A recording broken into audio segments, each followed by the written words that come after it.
Dhanyavad Kailash ji. I'm extremely grateful that you're spearheading the national consultation on elimination of human trafficking.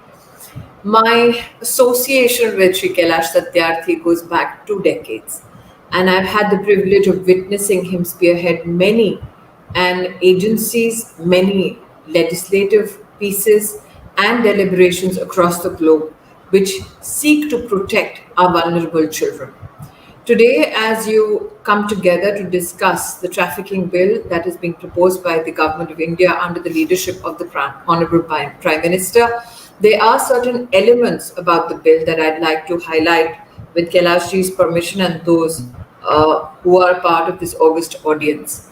For the first time, we are looking at trafficking as in its entirety as an organized crime, which means that the bill will now propose a comprehensive list of different forms of trafficking which are aggravated in nature and accordingly enhance punishment for the same. In many a conversation, it was highlighted how the IPC does not conform to, or for that matter, live up to the expectation of the populace with regards to stringent punishment when it comes to human trafficking.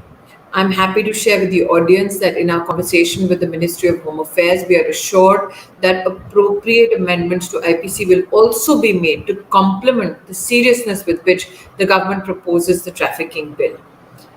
Given that the Parliament currently is in session, I can only highlight certain endeavours of the bill which are in the public domain before the Parliament session began.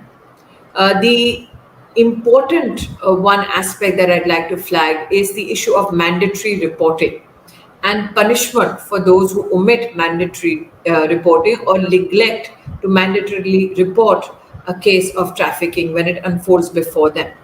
We have provided provisions for closure of premises and eviction of offenders from properties that they buy, purchase out of the ill-gotten gains from human trafficking. We have provided in the bill for institutional arrangements for combating trafficking apart from rescue, recovery, rehabilitation, repatriation, and reintegration of victims. Kailashji spoke about re-victimization. And I must here highlight that the bill which has been drafted with a victim-centric approach. So we provide for the safety concern and for the protection of witnesses, entitle them to basic benefits and services, and prescribe measures for their further care and relief and compensation. You will be particularly Kailaji delighted, and you've always said this in our conversation, that you want special courts designated in districts so that trials are speedily done and justice is delivered within a limited time frame.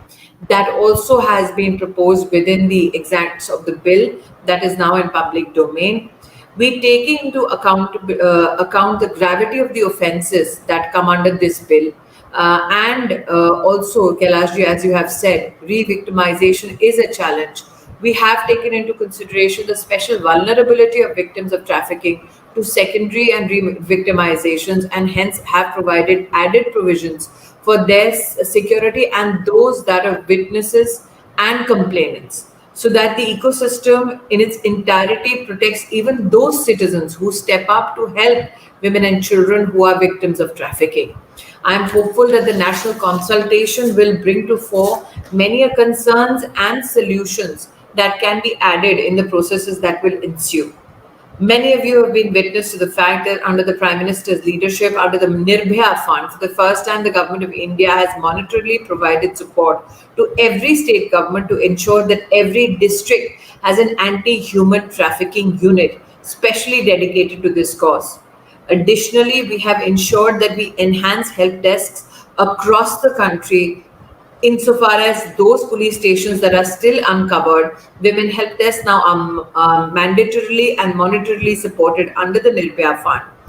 Kailashji has always spoke about the international nexus with regards to trafficking. You will be, Kailashji, happy to know, and those who are a part of this August audience today, that in partnership with the Ministry of External Affairs, we have decided to set up centers for women who are challenged or in crisis internationally, so that women and children get protection. I am sure with the passage of the bill, we will enhance that cooperation internationally as well, so that cross-border trafficking, which is a major concern with regards to trafficking of women and children, can also be addressed. I'm hopeful yet again, as I have said, that this consultation today can bring forth new ideas so that administratively our implementation not only is smooth but also fruitful and effective.